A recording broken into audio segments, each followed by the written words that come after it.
Hello, good evening, welcome to UPfront. My name is Raymond Acquah. Today, the fate of the economy of the Republic of Ghana hangs in a balance. This is because Parliament, as we speak, has still not considered and passed 3 key tax bills. The government of this republic is hoping will help us get an IMF deal.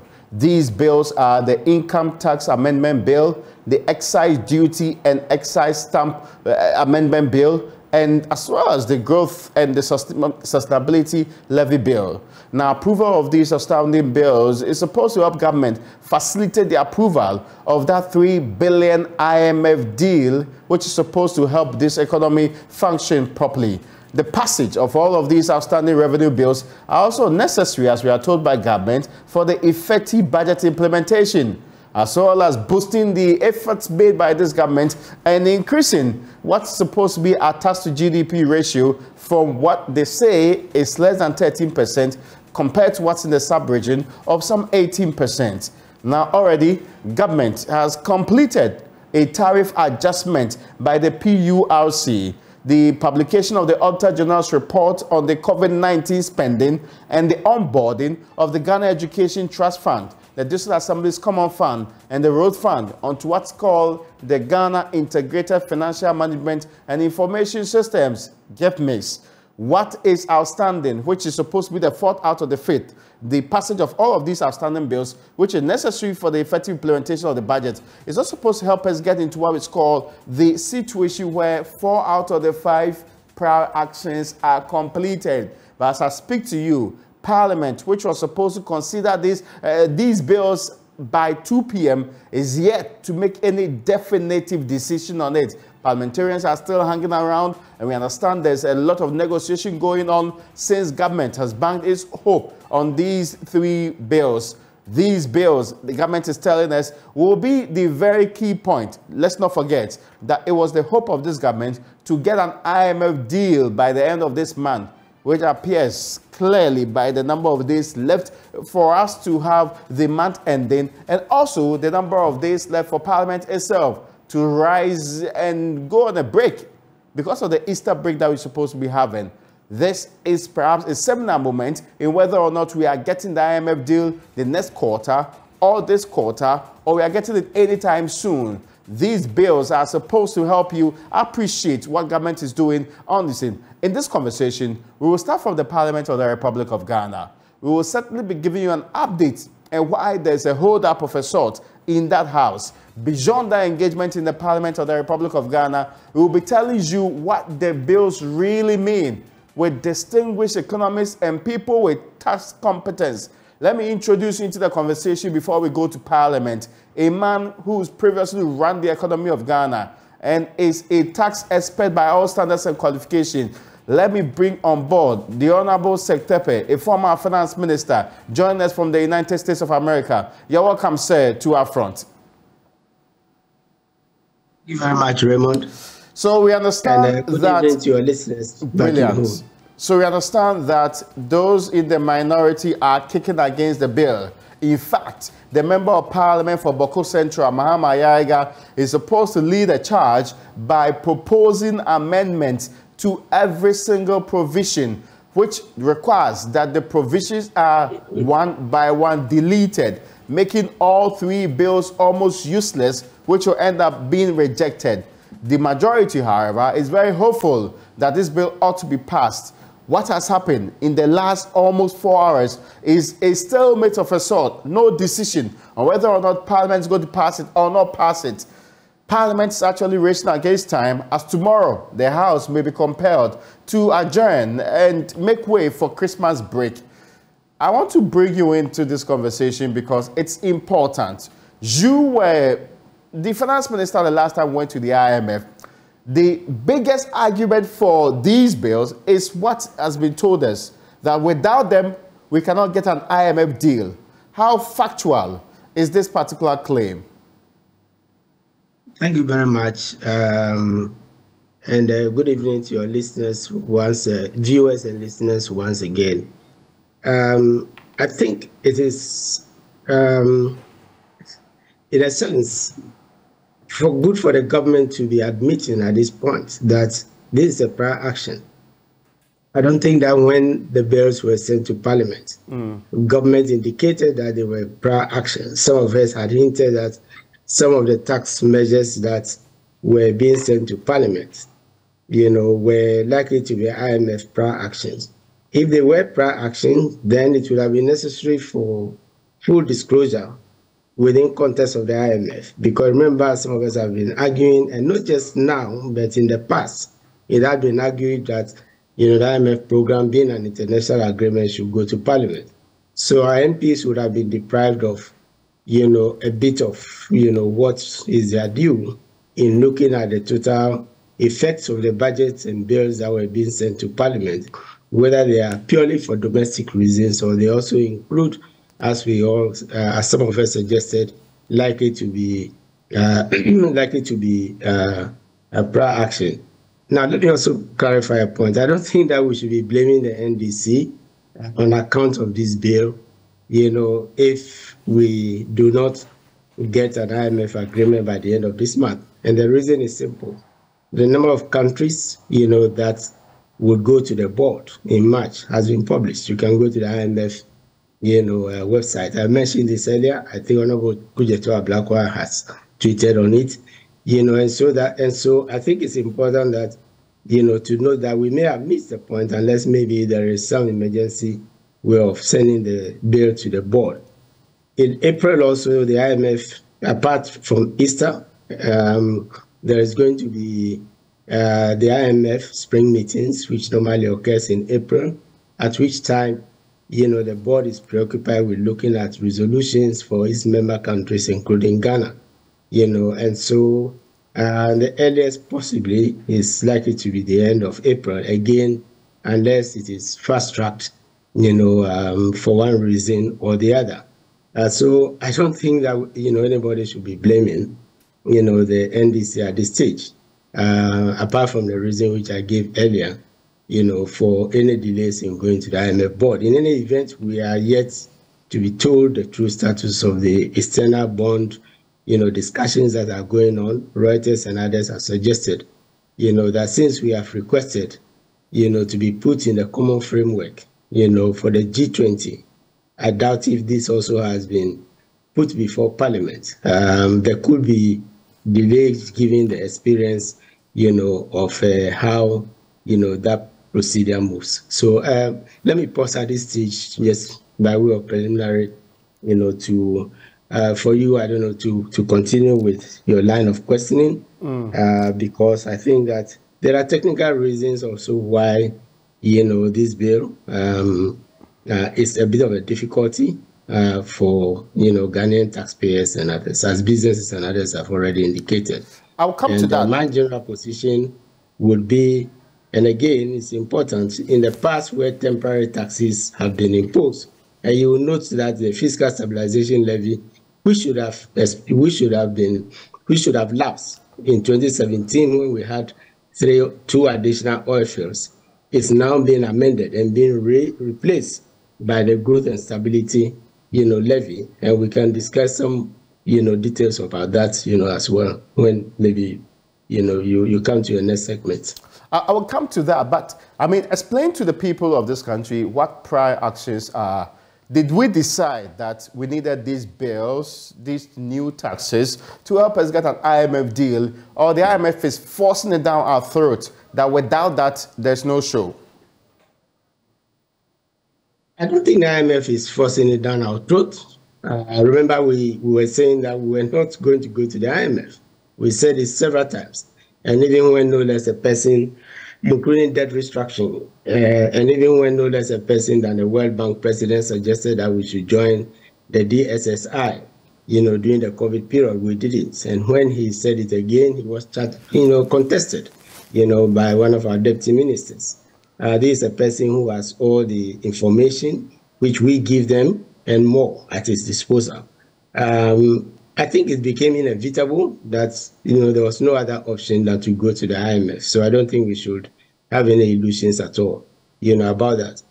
To your question, what are prior actions? They are one set of what we commonly called IMF conditionalities.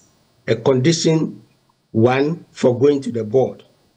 if you read the SLA, and I believe I was on your show, and I pointed out at the time we were saying, we're celebrating the staff, level agreements, that, we were on course. I did mention that we should read it cautiously on your show, that there was a clear condition given for the agreement that was reached. That is one, being the domestic debts as well as the external debt restructuring that, we are currently, undertaking, which can be very onerous, and as we are seeing now.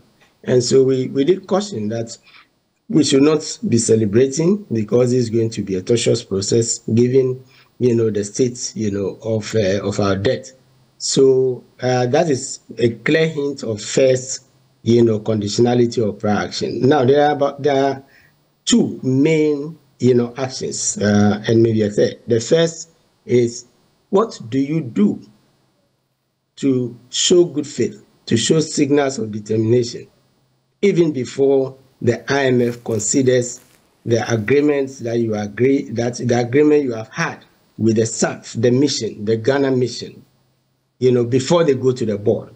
So in the SLA, they are saying, do a debt restructuring, domestic, foreign, before the Africa department, our department's management will approve, and the board will consider it as a condition for considering even the request for a program. So anything that is a request, for the IMF program before, it's a prior action.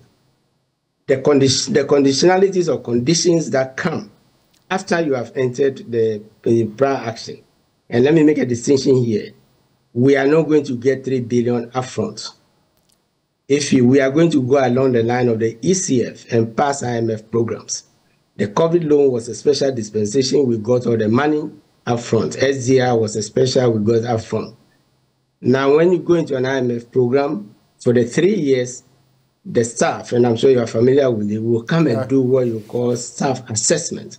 Assessments to know whether you are on track. In other words, let me give a simple example. If you say that you are going to reduce your deficit from 11%, 9% to, let's say, 6% or 5%, you would want to show how you are going to do this. For example, annually, I'm going to reduce the deficit by 1%, so that by the third year, I have achieved that goal. And that would come with, what measures are you going to take? Some of them are prior actions, like the tax bill, which we are now being told, is a prior action. Some of them are expenditure measures. I suspect, for example, when the government announced a moratorium on public sector employment, if you remember when the budget was being read, that was likely to be another prior action. So those ones are called performance agreement. The ones that come, performance criteria pieces, the one that come after the board has approved the things you have said you are going to do, with the staff will come and monitor, and then the 3 billion, they may upload, they may give you the first tranche to be, reasonably large, in order that the economy, the wobbling of the economy might be deteriorated, but might not deteriorate further.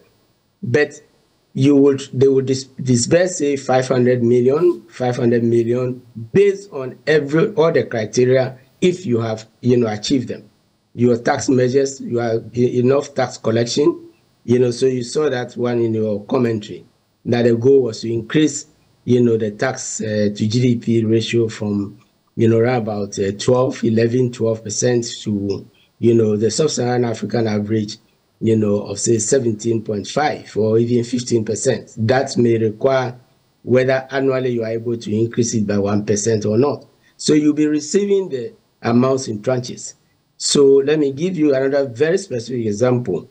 The NDC did the ECF agreement in 2015. There were 2 assessments, including the very first one, prior actions and the front loading, before 2017, when the MPP came in. The rest of the ECF was actually paid to the because remember they continued the program, extended it from 2017 to 2018. So the remaining 2 or 3 disbursements, which we have as an authority, is more than what went to the NDC, actually went, to the MPP for the performance, so it's most likely, again, should expectations come in, another government may be inheriting, is definitely going to inherit, this program. So that tells you the nature of, IMF agreements, the agreements before and agreements after. Prior actions and then performance criteria based on the performance which you yourself have agreed, with them in various sectors of the economy. There's a question. If these tax measures do not pass and we still need an IMF program, can we get it?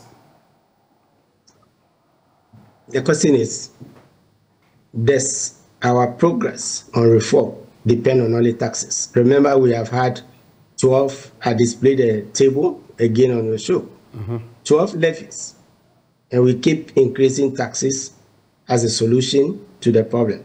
And by the way, I don't think that we should be blaming COVID. We had about 6 to 8, billion, about 3 billion coming from the IMF alone and the World Bank, if you add them together. So blaming COVID, I think, is a bit stale. I've seen that in the memoranda and other things. I think we should face reality that we had problems before, the strike of COVID. But we all know, and we have been arguing it domestically, that part of the problem is expenditure, the high level of expenditure. So you can always substitute expenditure measures for the tax measures, if the tax measures are too burdensome. After all, that was what happened with the haircut. It was thought to be too steep, so government had to make adjustments. Forgive me, let me interrupt this. Yes, Mr. Tekpe, forgive me, I need to interrupt this because I'm going to Parliament. I sure should be able to give you an update of what's happening in Parliament. And a member of the Finance Committee and the Member of Parliament for Whole Central, Benjamin Podo, joins me on phone now. Honorable Podo, what is happening? You are supposed to consider these bills at 2 p.m. Why has it not been passed or rejected? Why is Parliament failing to deal with a bill government says is so critical towards getting an IMF deal? Well, the business of the House is conducted when, and according to the agreement between both sides of the leadership. Today, the consideration of those bills we are talking about have been touted much earlier in the day. But we have not taken those reports yet. We've dealt with some waivers of tax. We've dealt with questions put to ministers of roads, energy. And at the moment, we are considering the formula for the National Health Insurance Scheme. The NHIS laid the report, brought the formula yesterday. We considered it as a committee of the whole. Today, the committee of the whole report is being considered.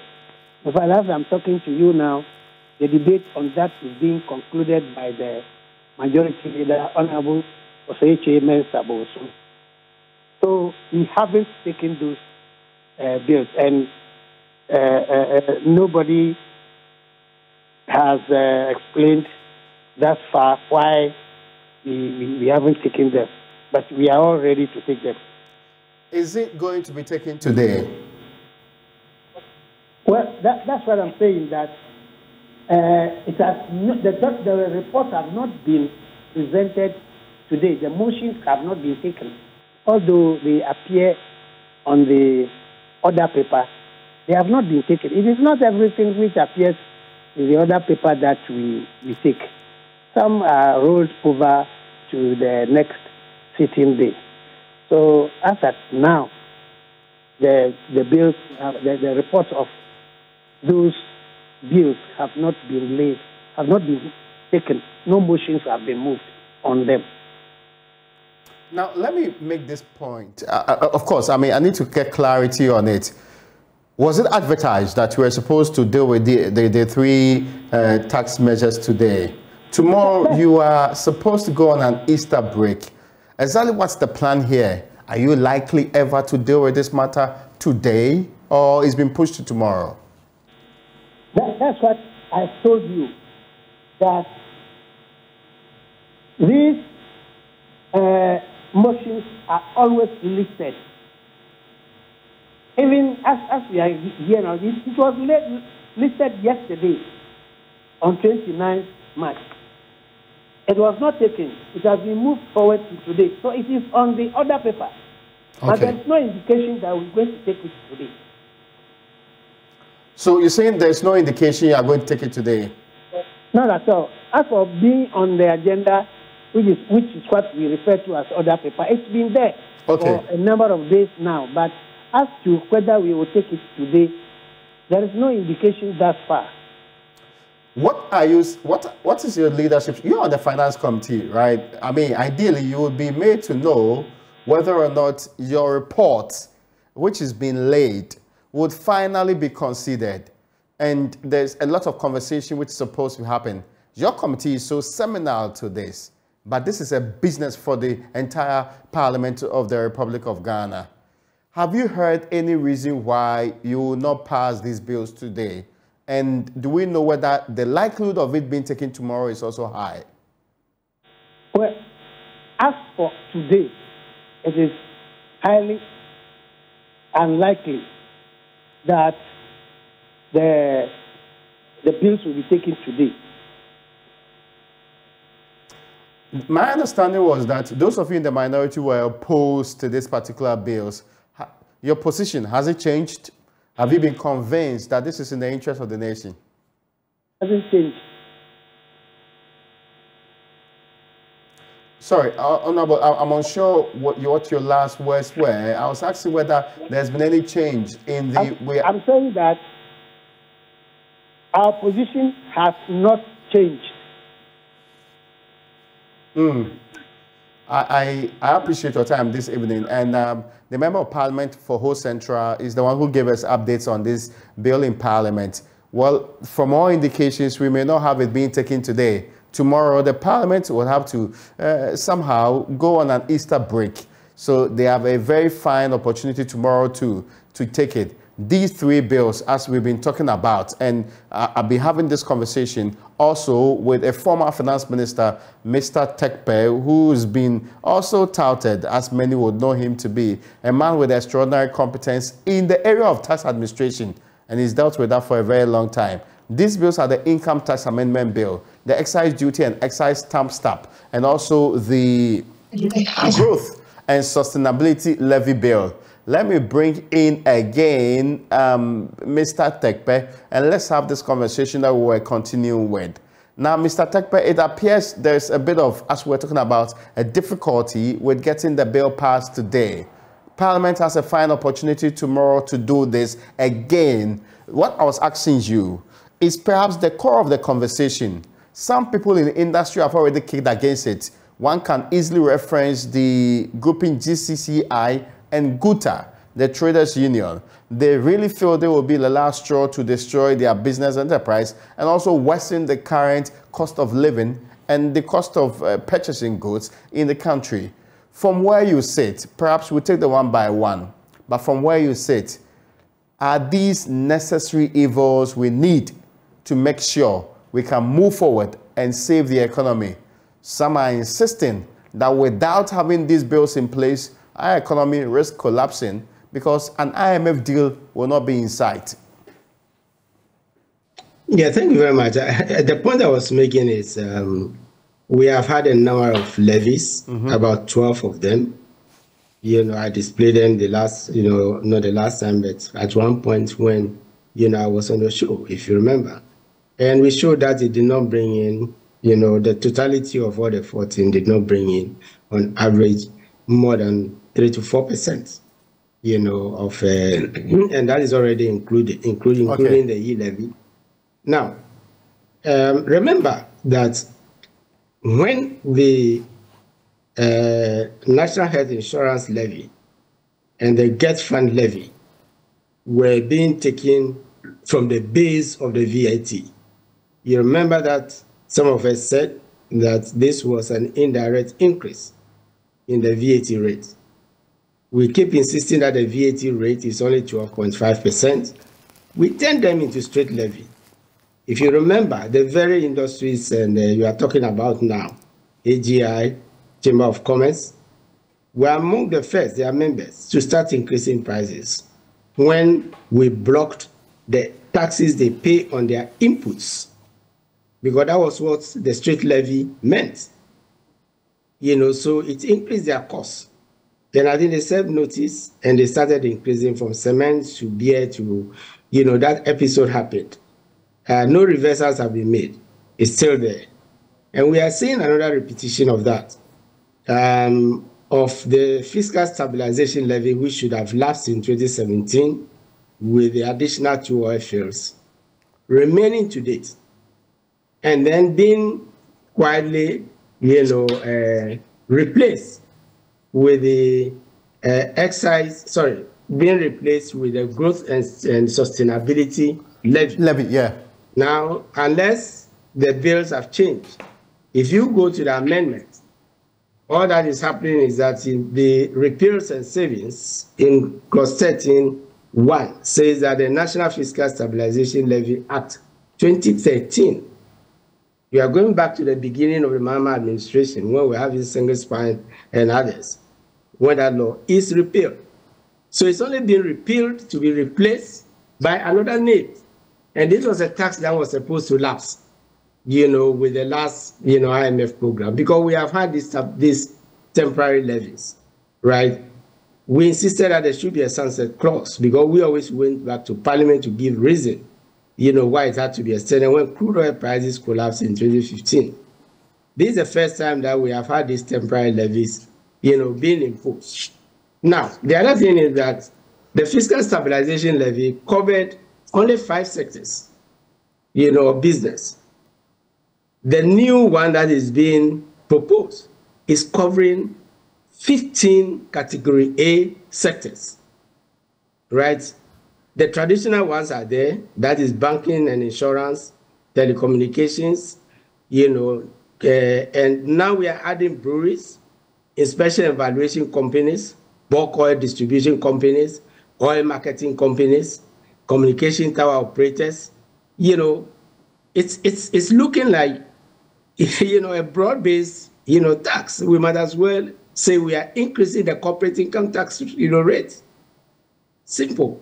Secondly, it now has a category B, which is based on output, 1% of the gross production of mining companies and upstream oil and gas companies. The very institutions we are giving tax exemptions. Finally, it is saying that all other entities not falling under A or B, which means that any business, including, multimedia, would for the first time, suffer a 2.5%, tax, which is not levy, which is not deductible as an expense, as it has always been. Now, this is a tax that should have lapsed, just like ESLA should have lapsed, and it's on our books. So, how are we continuing to just maintain? ESLA, I remember, has about, 8 or so levies, and they are remaining on our books. So there are some technical reasons. I don't think that, the NDC is the members of Parliament. 1, there's no sunset clause. 2, we have extensively expanded the base, and remember, this is a levy that we have always been using selectively since the Rawlings administration with IMF programs, and then they lapse. So I need to. And I was saying, Forgive me. I need to quickly come in here, Mr. Takpe, because I heard you say that there's no sunset clause. What I hear from a director of revenue policy division at the Ministry of Finance, his name is George Swansea-Womfeld. He has had calls to explain that the growth and sustainability levy is a temporal measure expected to apply from 2023 to 2025 to help correct the imbalances being experienced. Is that not at variance with your position that there's no sunset clause? I have not seen it. I've gone through, so I stand for correction. If there's a sunset clause, it may be coming as an amendment, but the bill that I have, I've gone through it. And so, yes, I stand for correction. If that is the, then it's yes. Then it is responding to one of the concerns, that has been, raised, for quite some time. But, so I but in all fairness, when we were told about the very changes to ESLA, we were told that the sunset clauses were going to be there. But it appeared that ESLA then became a tax in perpetuity, and we're still paying today, actually. You do recall. It was supposed to be 3 to 5%. That was not the reason it wasn't specified in the law. We were to go back and account after the first year or so, first 2 years on the yes, because it was supposed to settle, liability of government, road sector, energy sector, and others, which, by the way, has not just been extended. As you know, those levies have been increased. Some of them have been increased. Increased, twice, and the duration is, we are now good saying maybe 10 years or so. We're still, despite this collateralization, and we taking some money up front, it is now being added to the debt that should be restructured. The point I'm trying to make here, from the ESLA experience, can one really bank our hopes on a provision or any belief that these will be for only 2 years? Can we really trust that? Well, you are making the points which Parliament is making. So if Parliament decides to let go, I believe that it will come with heavy conditions. It may be very firm, But yes, as you said, sometimes we need to sustain, measures that are put in place between, governments. It's not just the ESLA. Remember the PRMA, all the reserves have actually gone, and if we should have, another crisis, tomorrow, crises are inevitable.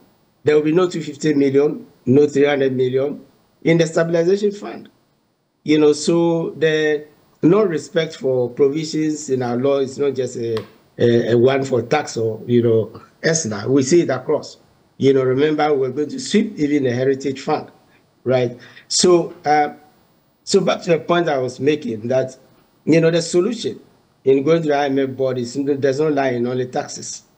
Remember, we were touted and asked to pass the e-levy.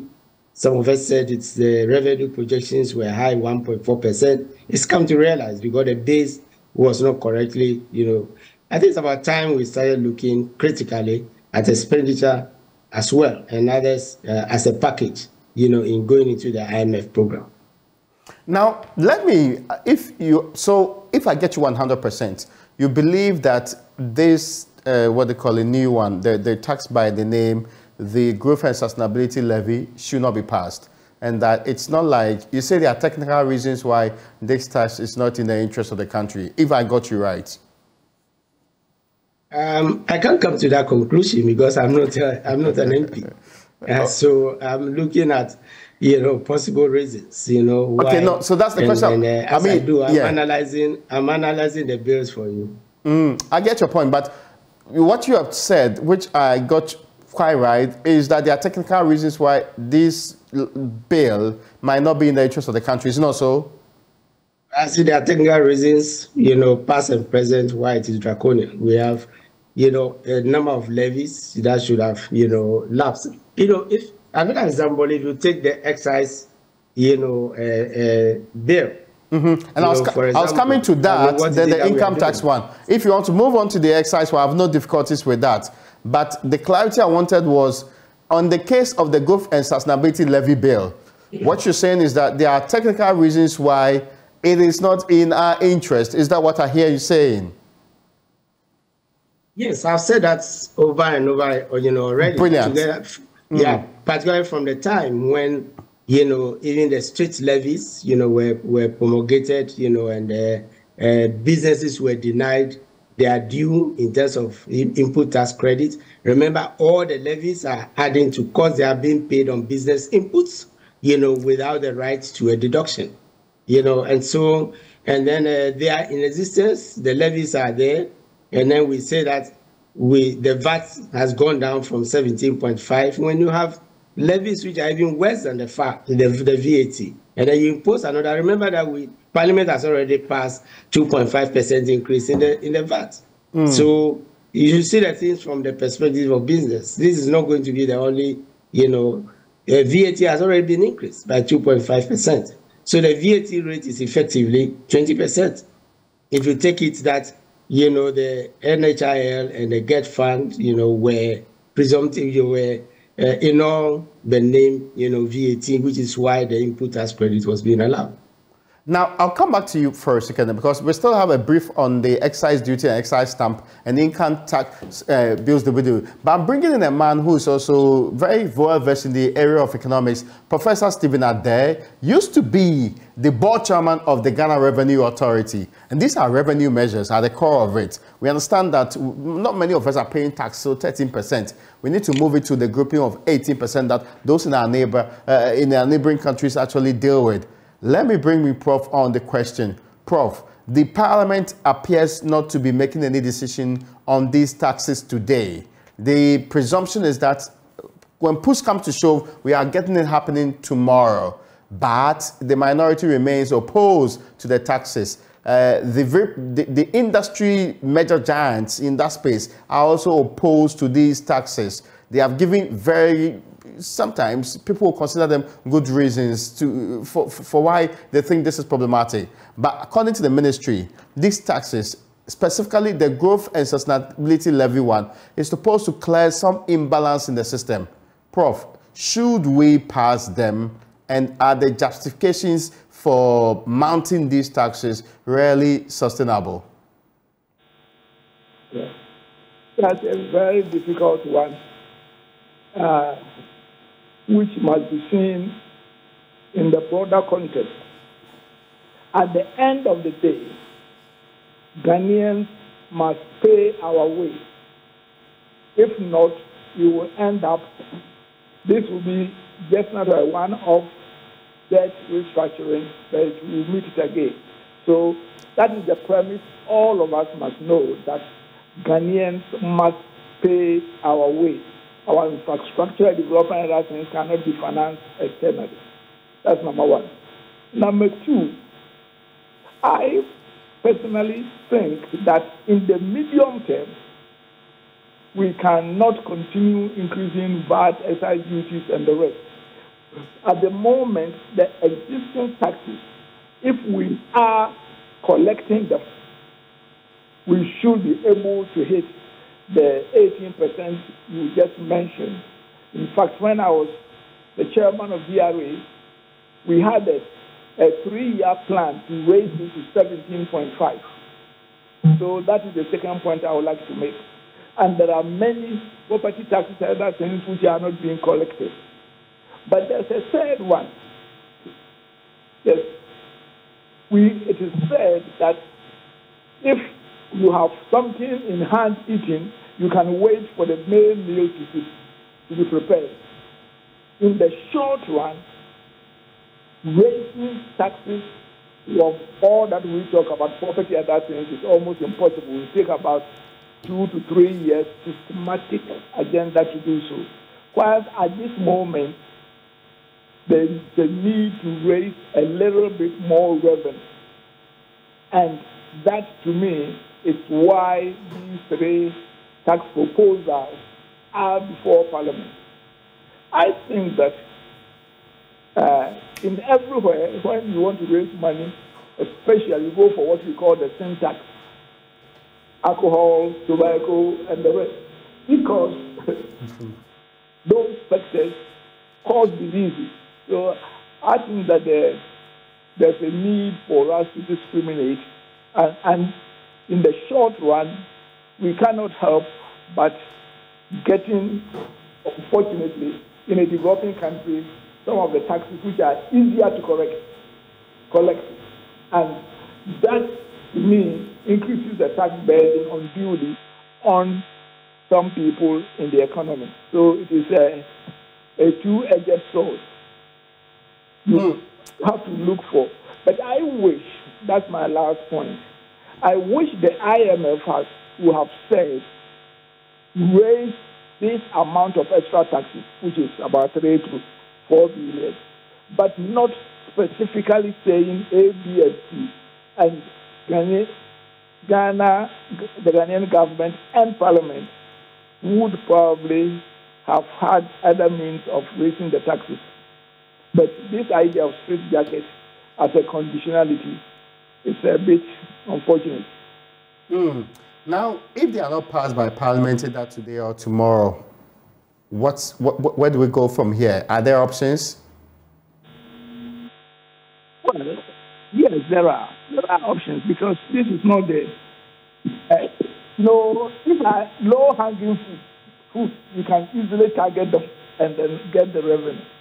But the other options are a bit harder to, but we will have no option but to sort them if in the worst case scenario the parliament doesn't pass it. Because, for example, the GRA must quickly expedite this collection of property taxes. I think that it shouldn't take months in order for it to be done. Again, the existing VAT rate, I think that by stepping up, we have seen what has happened to the ECG. In Ghana, people don't want to bear their responsibilities. When they decided to shut some government offices, within the last week, they have raked in for the electricity billions, while the government was subsidizing them. So I believe that there are many other options. But the question is, when the old lady goes for water, he will come back, but quick.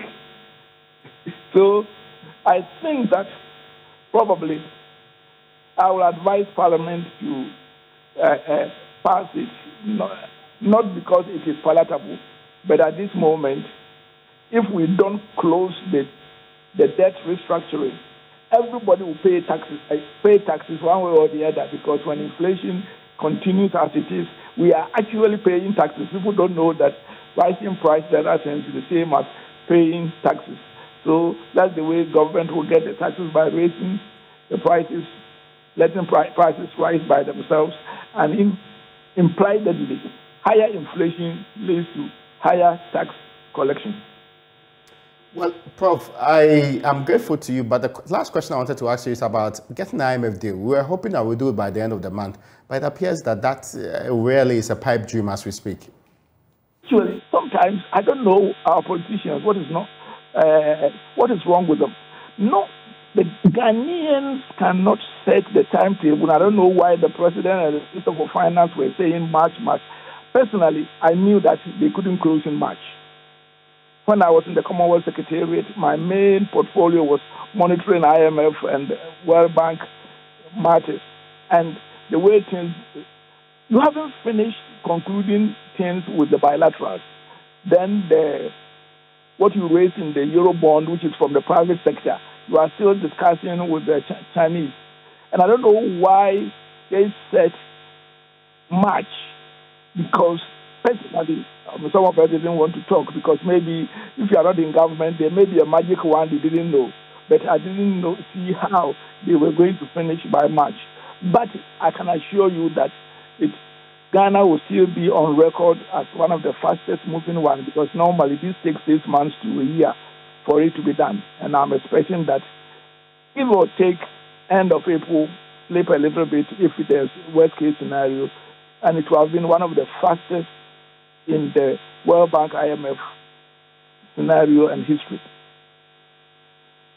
Join us this evening on this one. Professor Snell there is an economist. I'll be having him on specifically because he was previously in charge of the board at the Ghana Revenue Authority that was charged with specifically dealing with some tax measures and raising funds involved in that. A man who was in charge of the entire economy is still joining us from the United States of America. And Mr. Tekpe, the very concluding thoughts you'll be having on this one.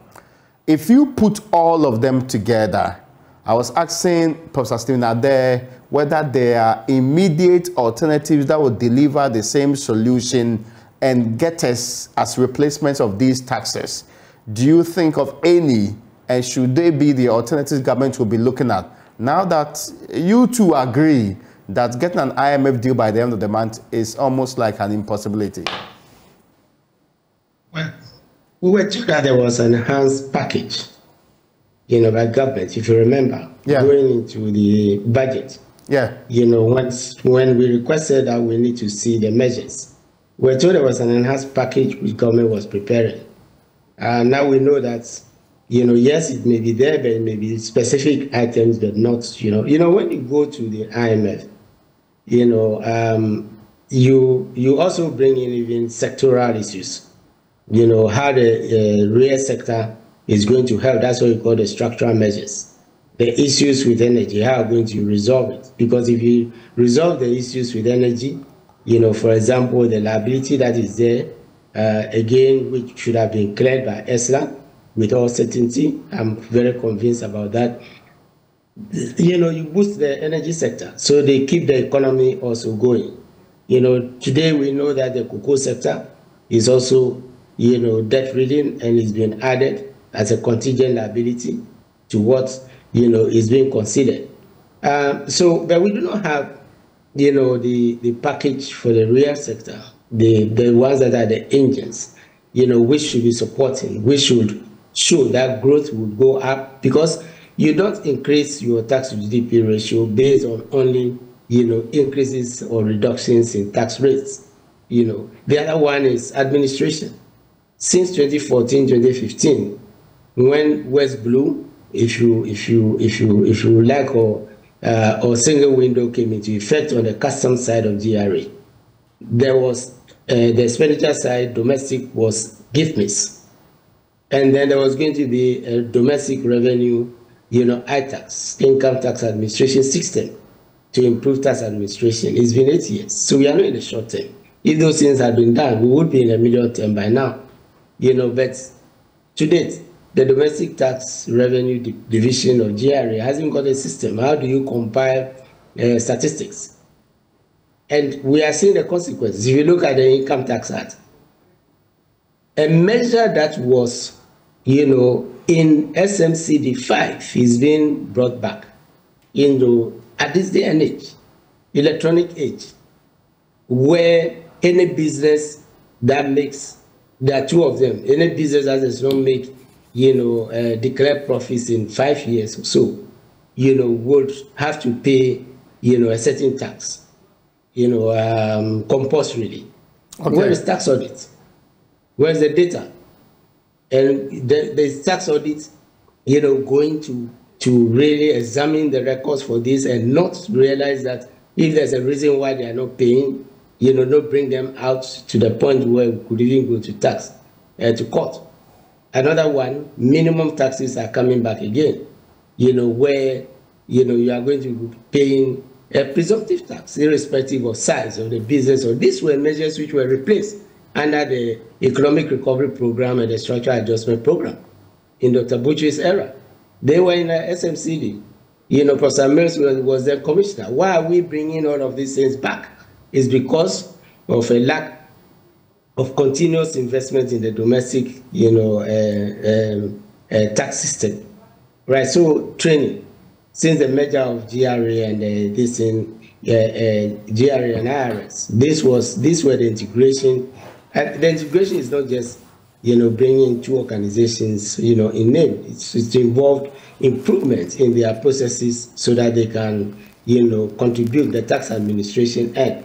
So the solution is not just in increases. I mentioned that another solution lies also, in looking at the expenditure critically. If it was looked at, beyond, what ministers and others are paying, well, so be it. Otherwise, we need to see some of those things. So I think it's time to see the whole package, everything as a package. And let's not forget that IMF usually agrees. Yes, it comes across as an imposition, but some things come across as an imposition only if there are no alternatives, that has to be. So, Raymond, I think that, these are some of the technical reasons, as I said, where these things should be examined carefully. Remember that the excise duties that we have from mineral water increases, aerated water, non-aqua, yes, they are punitive, some of this. bottled water. Water is not, in the punitive range. So I suppose what is being targeted is the bottle, and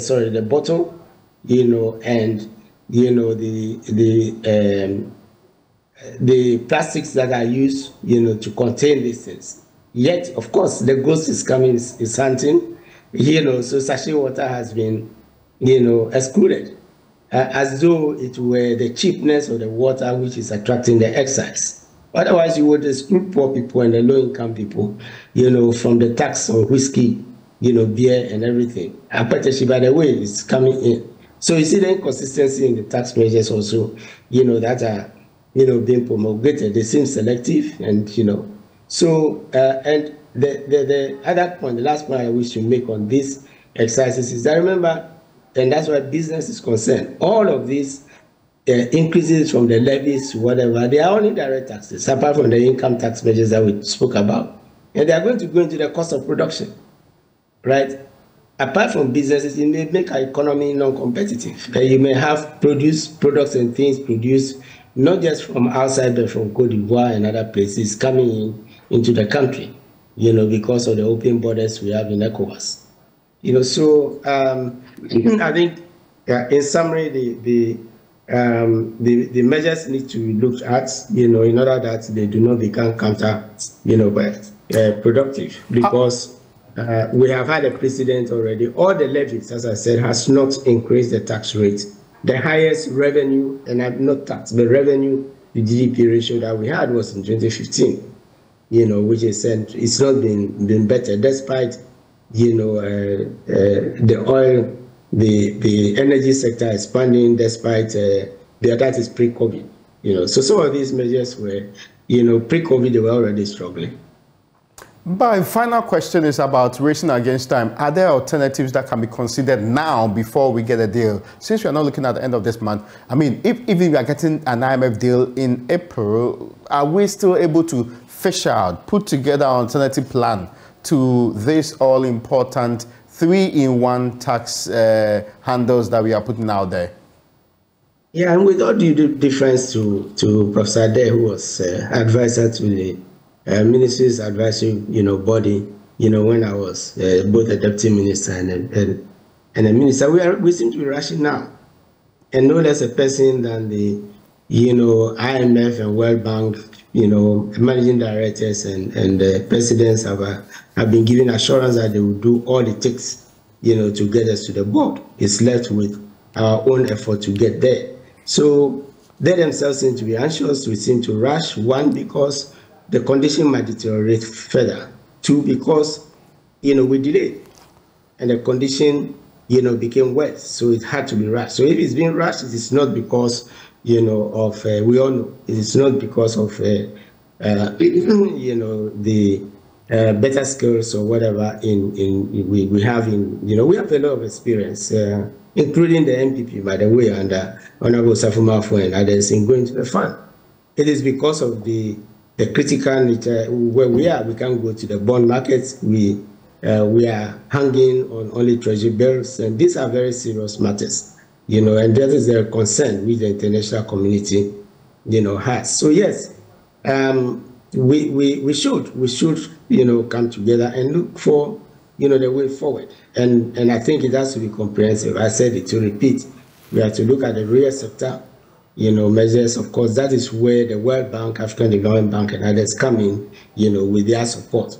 And then we have to look at the revenue measures, look at expenditure measures, and look at, the electronic things that were being put in place, including all expenditure being put, into the gift base. So it gives us a good picture. As we speak, we have, as of 2021, and we're in 2022, we've come to the end of 2022 and into 2023, we are sitting on nearly, 80 billion, Ghana cedis of arrears.